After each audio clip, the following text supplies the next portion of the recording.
Welcome to another episode of Scam Squad. I'm here with Deputy District Attorney Vicki Johnson. Hi, Vicki. Hi, Patty. Good to be here. And we have a guest today. Richard called me on my fraud hotline, and we had a very interesting conversation. Richard does not live here in Santa Barbara. He lives out of town. And he was thinking of moving here to Santa Barbara and was looking for an apartment. And he kept encountering these Craigslist rental schemes. Thankfully, he didn't fall for any of them, but he expressed some concern about other folks, especially young people, who could easily be caught up in one of these scams, and he wanted to find a way to get the word out. And so I suggested Scam Squad. So, Richard, thank you so much for coming on our show today. We really appreciate it. And why don't you tell us what happened? Start at the beginning. I can start from the beginning. I actually was moving down from Sacramento, California. I work as a mortgage lender, but I'm independent, sort of like a realtor. And I thought that Santa Barbara would be a great place to live. Moving south, I lived in Santa Barbara previously, about 25 years ago. And I was looking through Craigslist as a resource to find rentals, one bedrooms that I could rent. And then also under the category of temporary rentals and sub rentals, that's where I pulled up a lot of the scams that I ran into, and they were pretty numerous, the way that they were set out. And in any event, that's pretty much, and that was actually back in January. Okay. So as I started looking at the pictures and sending emails to these respective people that were renting these units, things started looking real fishy real fast. So tell me that's kind of what happened. The first one. Yeah, tell me about the first one that you saw, where you made a phone call and you went out to look at the property. This, I think, was a short-term rental. They were advertising it as a 6-month rental. I believe that was. I think it was sort of near that area, which is Carrillo, where it meets the freeway. In that area, I believe it was a duplex, and through the pictures, the pictures were beautiful. In fact, for all of these what appears to be scam ads, all the pictures were gorgeous. They were beautifully furnished, and I drove by, and it seemed like there was nobody there. It was kind of locked up. I couldn't really get a good look inside, but I was corresponding with the individual via email, and that individual gave me his phone number to call, which I didn't. I actually continued to email him, back and forth in reference to the place. I believe that one was about, they were kind of about the same. That was about $1,500 for a short-term rental, and they only wanted something like, it was ridiculously low for the security deposit, something like $500, and it was gorgeously furnished. So right away there was a red flag. Like, why would somebody let another person in that they haven't even met only ask for $500 when the place is beautifully furnished? That right there was a huge red flag for me. So that on that one, I kind of backed off from that, and then he emailed me about a week later, and he said, "We've got a lot of responses, and you seem like you were very interested. Are you still interested?" So of course, again, I'm thinking, well, you've gotten a lot of responses. I haven't responded to you. Why are you coming back to me? Why don't you go to one of these other people that, if it's such a popular rental? So as this was building, I'm thinking, this guy is just, he's not for real. He's just, trying to get money from the deal. And then through an email, he told me that he wanted me to deposit the rental and the security deposit in an account, like a Venmo, something like that. And then he would, and then I would be able to get access to the place. And then I responded to him with an email and saying, yes, I'm still interested, but I'm not going to send you any money until you actually meet me in person and do a walkthrough. Because in my mind, even additionally to what he was talking about, I'm thinking, well, what if there's things that are broken, or that he could blame me for anything, that's wrong with the place. And so we both need to, look at the place together. Right. And at that point, he just backed off, and I never heard from him again. Right. But then later on the final one, where I actually got the contract and they sent me a routing number and a bank account, the dictum that was used in the emails was virtually the same as what this guy had given me. And I actually just found the email. I could read that. But anyway, that was the first one that I saw. Okay, and then there was another one you said that looked like it had a beautiful upstairs and downstairs by a park by Mitchell Terrena. Exactly. Yeah, that one. And I was going into Santa Barbara because I really wanted to see where these units were that I was responding to see, get a read on the neighborhoods and so on. And certainly everything is beautiful in Santa Barbara. But that one on Mitchell Terrena, that also, it was an upstairs, downstairs, again, beautifully furnished. And the rent again was something ridiculous, like $1,600 or $1,700 or something like that, with a very low move-in fee. And I drove by the place, and sure enough, it was the picture on the internet was the same as this building. So I parked my car and I walked over to the apartment building, expecting to see several upstairs, downstairs. This was an apartment building that had 2 levels, but there were one single units on each level. There, so for example, there were sort of like 4 at the bottom and 4 on the top. Right. And so I thought to myself, was this kind of built in a way where there might have been one unit that was upstairs, downstairs, and the rest of them were single 1-bedrooms? And then I did a circumference around it, and I go, nope, that's a scam. This was another scam. And I was going to knock on somebody's door to ask about it, and I go, no, they probably don't know anything. So and then I started getting very curious about how many of these scams are out there. So Richard, done. Did you call on this one, the one by the park? Did you make a phone call to the alleged landlord? Actually, that's a good question. I think I did on this one, and there was a person that answered that said it was available, and that was, I think on that one I did, and actually spoke to somebody. And I just said, was he willing to do a walkthrough with you? I didn't get to that point. I just said, is it available? And that person said, yes, it was. And I said, thank you. And then I walked, and then that's when I drove over so I could take a look at it. And that's when you figured it wasn't as advertised. Yeah, so this was another, yeah.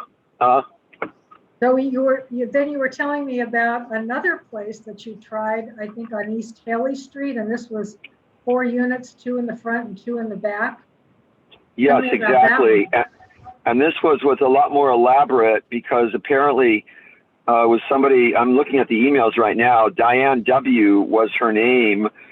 And should I read you what the email says, what she wrote back to me? Yeah. Okay, it says, with all these gorgeous pictures, she says, thank you for your interest. The unit is currently still available. The reason why I'm subletting my place is because me and my kids' father, and there's very poor punctuation on this, settled our differences, and we are back together as one family. I still have a 20-month lease at my unit, and it's currently vacant while I'm seeking to sublease it out for between 1 to 20 months. The apartment is furnished with all the necessary equipment and appliances, and it's inclusive of all the bills too. Another red flag. It is located at 918 East Haley Street, Santa Barbara, 93103.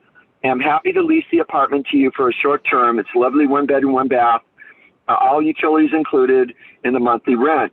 The rent is only $900 per month. Oh my goodness. A refundable damage deposit of $900 will be paid alongside the rent before you move in. I will like you to tell me about yourself because I'm interested in knowing your capability of funding the rent and taking care of my unit. Your filled rental application form shall be reviewed by me and the landlord before approval, and there will be a legal signed lease agreement before any payment, and the apartment is in good condition. And this is a very attractive apartment, so she wants $900, which is probably less than half of what it should go for. It should go for something in the 2000s, really. That was that one. I thought that was interesting because you sent me some pictures. The pictures were absolutely beautiful. I mean, it looked absolutely perfect. So Uh-huh. it was impossible to believe that 900 was all she was asking. And I am also seeing that she sent you an approved tenant letter, all very official. And then I think she also sent you a sublease agreement that looks quite official, quite appropriate. Is that your recollection of that particular contact? Yeah, exactly. I knew it was a scam, but I wanted to just push it through as far as I could go because I really wanted to see. Kind of curious. I worked in law offices. I was a registered paralegal at UCLA. I worked in several law offices for about 4 years, so I kind of ran across a lot of with criminal law, a lot of dubious things, and I just wanted to see how far these could go. And if I could get any documentation that would help other people avoid, recognize these types of scams. And then I think, Vicki, I mentioned to you that I know somebody in San Diego, a woman whose daughter, who is about 32, ran into one of these scams in San Diego in Carlsbad. I think, actually, the daughter was younger. She was about 20 in her early 20s, but the rental was $3,200. And she went and saw the unit. She fell in love with it, got real excited. It was near the beach. And she sent one of these scam, landlords the money, wired it, however she got it to them, and then found out it was a scam. She was devastated. Oh, She was a college-age student. She was devastated by it. And it took her a long time to save that money up. And I just felt really bad. And that's kind of how I segued into this. I'm going, Santa Barbara is full of a lot of college students, from Santa Barbara City College and UC Santa Barbara. Right. And some of them are going to fall for this. It's very easy to have your heart in front of your logical thinking and just go, wow, I really like this. I want to give them the money. I want to make sure I get this before anybody else does. And then, you fall for it. Absolutely. So with Diane, did you talk to her about a possible walkthrough, and what was sort of the last straw for you where you realized this was definitely a scam? Actually, my computer just fell off. I was going to read you some of the other sentences. That was pretty much it. After I filled out the application, and then she actually sent me the lease agreement. And she sent me as an addendum the what do you call that? The routing number and the account through Wells Fargo by which to deposit the money. And incidentally, she reduced the security deposit down to $500 to quote, do me a favor. Oh my goodness. So it was just like the other place. The other place also had $500. So there again similarities. Yeah.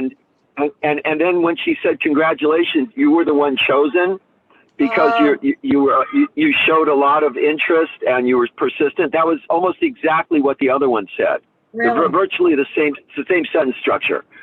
So it was really interesting.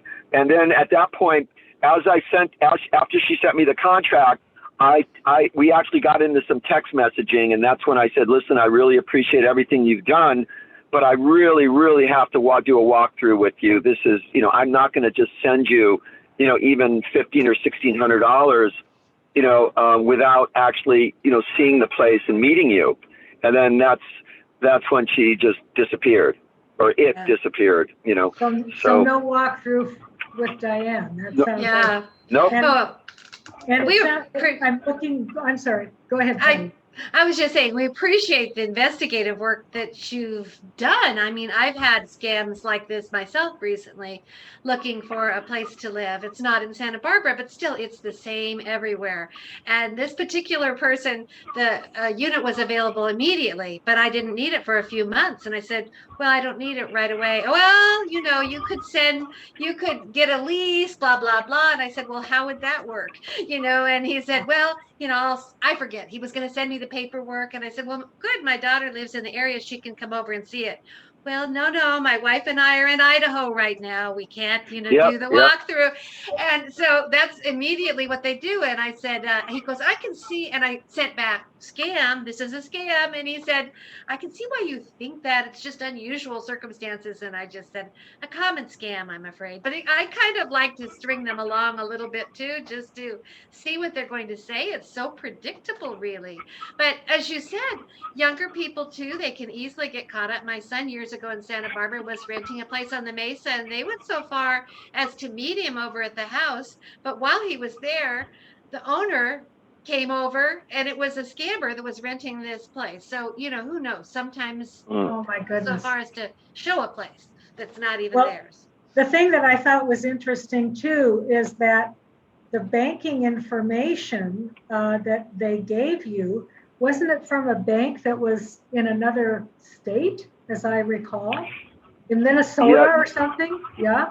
Yep, good memory, Vicki. Yes, that's exactly right. I actually called. I have an account and a checking account with Wells Fargo, so I called Wells Fargo and I read the routing number, and they told me it was a bank in Minnesota. It's whatever, Brooklyn Park or something. And I thought to myself, okay, these people are I'd love to slam them. I'd love them to get their hands caught in a cookie jar.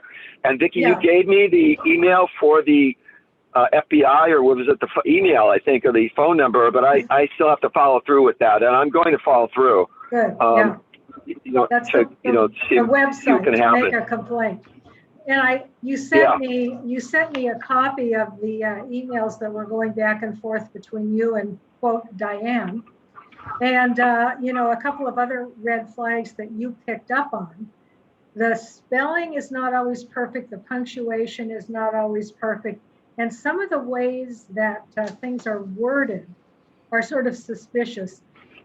She says, she or whoever it is, I will like to tell me about yourself because I am interested in knowing your capability of funding the rent.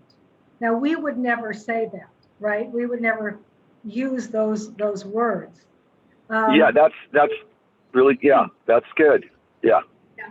And she said the apartment is furnished with all the necessary equipment and appliances, and it's inclusive all the bills too. Again, we wouldn't say it that way. We would say something a little bit different. So all of these things can kind of be subtle clues that you are not dealing with a real person. You are dealing with a scammer. And Richard, I have to tell you, when I was listening to you tell me this story, and everything was so similar. The rents were all similar, $1,400, $1,500. The cleaning deposits were $500, $600. Sometimes they would call you back in a couple of weeks and ask, are you still interested? But they were never willing to meet you and do a walkthrough. I thought, I'm picturing a phone bank in India with scammers having exactly the same script. All in a row and using the same scam over and over and over again. I really think that's what's going on here. I mean, most certainly they're scams, and I suspect they're all coming from a very similar source. So, Richard, is there anything else you want to add or tell us? No, the only other thing I could add to what, Vicki, you picked up as far as reading between the lines and how the sentence structures were very poor. The other thing that I noticed was her email address had something like Diane-X. No one does anything like, I've never, I work with, that's part of my business is working with clients and emailing and so on. So that I knew that there was something that was trying to be hidden with that. There was an obfuscation going on, even with the email address. And then lastly, I can tell you that I lived in San Diego, where my main office is, for 10 years. And there were some times where I moved there, and this is moving to the window of maybe like 2010 to 2015. And I do remember, how San Diego's got these big condos along the beach, along the water, the Mission Bay. And I remember seeing some, units that says, with these beautiful pictures, which were saying, rent one of these, for, month to month for $750 a month, 1 bedroom, 1 bath, and so on. So, and this was, 6-7 years ago. Right. I knew I just would skip those immediately, knowing that those were scams. So I just think that maybe any place where there's a resort, even more so, like, Santa Barbara, something that's near the water where people are coming in, they're excited, they don't want to pay a lot of money because maybe they're like students, because but they want to get a nice place. I think maybe these are where the scammers are really focusing, and especially Santa Barbara. I mean, just like one after, like every other one was like a scam. So, and that's when I started thinking, God, the city attorney and the district attorney, need to put up some, like, work with Craigslist to put like a cautionary note, or something on that page to say, hey, you guys, there's a lot of scams going on this page. Before you answer, beware of what's going on. But I don't know if that's possible. Well, that would help. Yeah, a lot of them get flagged, but I'm not sure if it's because someone like you, Richard, flagged them. You have the opportunity to flag the scams, or if actually Craigslist is taking some action. But I wonder too, it's so rampant, and scammers probably do pick idyllic places, beautiful places like Santa Barbara. Well, the pictures were just too perfect. I mean, they were just too perfect. They looked like pictures from somebody's RBO unit. They were beautifully staged, and there's no way you'd find a place like that in Santa Barbara at those locations for that price. It's just impossible. So, Richard, let me ask you this. Are you moving to Santa Barbara, or did this kind of put you off? I'm actually moving closer to San Diego. I'm going to end up in probably Irvine, around that area. Yeah. Well, let's hope you have better luck there. But in the meanwhile, I just want to thank you so much for taking the time, first of all, to call me and let me know what was going on, and then for agreeing to come on the show and tell us what your experience was, because trust me, this is the only way we can get the word out, is by education and by reaching out to our citizens living here in Santa Barbara and letting them know what's going on, because there's really no way, unfortunately, to stop these scams. You shut down one organization and the next one springs right up. These scammers are coming from places like India or Nigeria or sometimes Jamaica or Canada. You can't get them locally. So it's just people like you who are willing to do their public service, and I just want to thank you so much for doing it. And Patty, I think the good news, Richard, we always have a segment at the end of the show about good news. So I think the good news for today is, Richard, you did not get taken in by any scams. So not only that, he was like an investigator. He had to, get the proof. So thank you. So thank you so much, Richard, and I'm so glad you didn't get scammed. Thank you. Thank you, well, Richard. Thank you for offering the program. I really appreciate it. It's very, very creative and a good public service that both of you are offering. Thank you as well. Thank you very much. And Vicki, would you remind everyone of your fraud hotline number? I will, because this is the number that Richard called. It's area code 805-568-2442, and I'll repeat that, 805-568-2442, and I welcome your calls. Thanks, Patty. Bye-bye, everybody. Bye-bye. Thank you. All right, bye-bye. Thank you so much, Richard.